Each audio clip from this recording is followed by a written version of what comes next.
Well, hello, sports fans. This is Larry Eder, RunBlogRun, and this is our Socialing the Distance programming featuring Julia Culley. Julia was a 2012 Olympian at 5,000 meters. She had a PB of 15:05, and she went to Rutgers.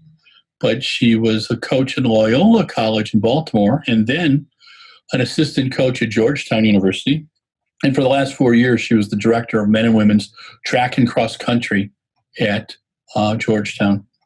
She resigned recently, beginning of the month of August, and she is now taking on the job as marketing director at Brooks Running Shoes, for transparency's sake, one of our key advertisers. And we got 40 minutes with her.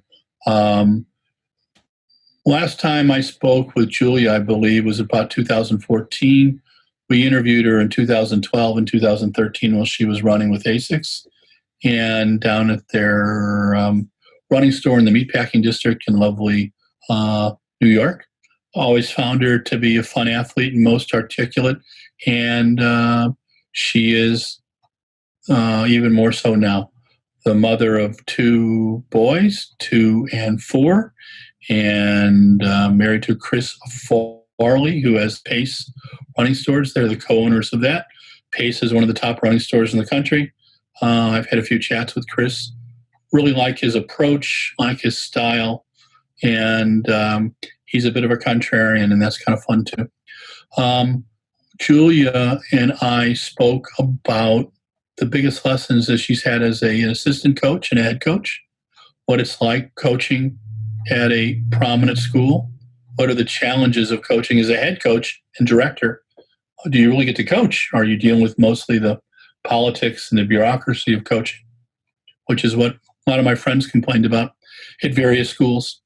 But she seems like she was able to get the happy medium, and she had a great assistant with her and a great men's coach too, and she gave them high praise. Julia Culley's a class act, and she'll do well at Brooks. Her experience in organizing college athletes and managing bureaucracy, such as an NCAA Division I cross-country and track program, should not be underestimated.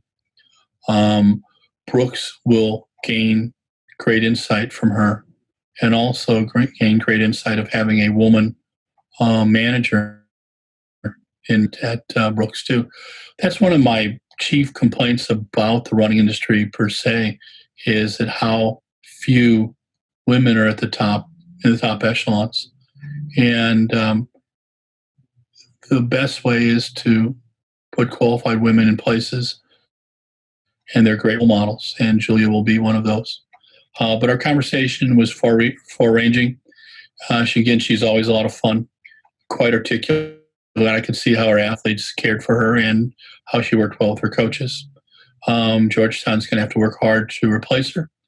And I think Brooks has got great, really picked someone up good.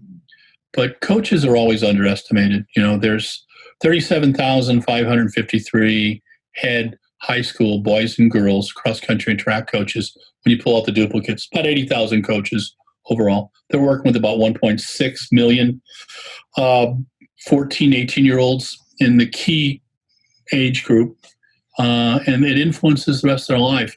The average high school track or cross-country coach spends about 2 hours, 15 minutes a day, 6 days a week, 46 weeks a year with those athletes. The average American parent spends a little over an hour and 12 minutes awake with their 14, 18-year-olds. So who has the influence? Coaches or educators. We don't give them the credit, but we also don't probably hold them to, in some places, hold them to the high standards they are. The way a track coach or a cross-country coach is hired at the high school level is the AD goes, oh, God, I need a coach. Oh, I saw that English teacher. Yeah, she's running 4 miles a day. Maybe she should be a coach. We get coaches like that every year going, dear God, please help us RunBlogRun, figure out how to coach these kids. And I send them books. I give them suggestions, and I work out basic training programs for them. College coaches are a different breed. Most of them started out as high school coaches, came up through the ranks as an assistant coach, volunteer coach. Getting to be a college coach now is pretty difficult. I coached 11 years at the high school level. Junior college, I did 4 or 5. Division I college at Santa Clara University did 2. Loved coaching, miss it, and someday when I go into my midlife crisis, I will attempt to coach again, hopefully with a good buddy or two. Coached with Joe Mangan for about 5 or 6 years and really missed that. We had a great time. Our boys were on the track and we were coaching. Coached with Terry Ward at Bellarmine and learned so much from Terry, a class act and one of my favorite people. And I've had great coaches, Father Paracenti, Brother Jim Moore Heineke, Rich Grauer, who I think in about 82 now, he was my coach at DeSmet and my history teacher as my freshman year. And he's still the man still towers above all. And I had some great coaches in high school, Senor Lopez, Steve Polly, Steve Pensiger. Dan Durante in college was a fantastic coach and life mentor. And I hold coaches in very, very high esteem. And they have changed my life. And so we've talked to Julia Culley, we've talked to Danny Mackey, and we'll be talking to many more coaches as time goes on, because I want you, our dear readers, to see that there are great role models out there. And unlike what you're getting in regular news right now, fake news and all that kind of fun stuff, whatever they call it, the truth is that most people, I believe, are good people and decent people. Most coaches are good and decent people and great role models, and they take the responsibility they have quite seriously. And that's why most of our kids do pretty darn well. They learn. Not everybody's going to be a 4-minute miler. Not everybody's going to be a 4:30 miler, but you learn those lessons. I ran 4:45 in high school, and I had a great time. And in college, I learned a lot, improved. Was an athlete or anything like that, but I learned from that, and they were life lessons. And I think that's what athletics does for men and for women. And God, if you've got daughters, get them out for cross country and track or crew or volleyball. Great scholarships there, and if they have good grades, be average or better, get scholarships. But in this time of a pandemic, keep your personal fitness going. Stay safe, even if you have to work out in your backyard. Wear a mask inside all the time. No excuse for not. It doesn't attack your masculinity. It doesn't attack your femininity. You are being a patriot. You are also caring for other people, which is part of what America stands for and what a democracy is about.